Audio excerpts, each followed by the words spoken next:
جب انسان کا عمل اسی وقت اس کو فائدہ دے گا جب اس کا عقیدہ اور ایمان درست ہوگا۔ بے ایمان شخص کے، کافر شخص کے لیے عمل کوئی فائدہ نہیں دے گا، خاص طور پر آخرت میں۔ تو اصلاح عقائد و اعمال یہ نہایت ہی بنیاد تو عقائد ہیں، پھر عمل کی جو زندگی ہے، اعمال کی زندگی ہے، ہماری جو زندگی ہے، عملی زندگی، دین اور دنیا دونوں میں ہم جہاں جب جو قدم اٹھاتے ہیں وہ درست ہے یا غلط ہے، صحیح ہے یا غلط ہے، رائٹ ہے یا رونگ ہے، پسندیدہ ہے یا ناپسندیدہ اور مقبوض ہے، اللہ اس کے رسول اس سے راضی ہوتے ہیں یا ناراض ہوتے ہیں، قرآن و حدیث میں اس کا حکم ہے یا اس سے منع کیا گیا ہے۔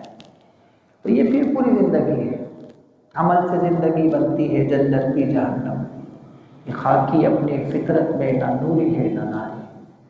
پھر یہ پوری زندگی ہے۔ اور پھر جو ہے عمل کی،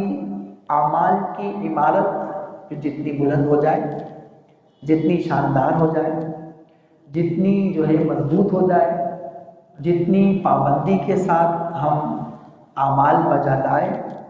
تو عقائد کی درستگی کے بعد پھر وہ ہمارا ایک چھوٹا سا عمل بھی ہمارے لیے بخشش کا سامان بن جائے گا۔ یوں کہہ لیجیے عقائد کی حفاظت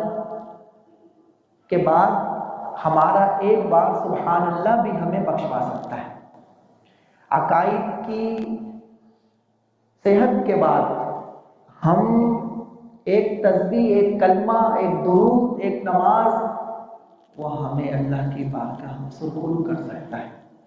کوئی بھی ایک نماز، کوئی بھی ایک نیکی، کوئی بھی ایک عمل، کوئی بھی ایک احساس، کوئی بھی ایک تعلق، کوئی بھی ایک جو ہے ایکٹ، سوچ، یہاں تک کہ سوچ بھی اگر عقیدہ درست ہو تو انسان کا غور و فکر بھی اس کو بلندی تک پہنچا سکتا ہے۔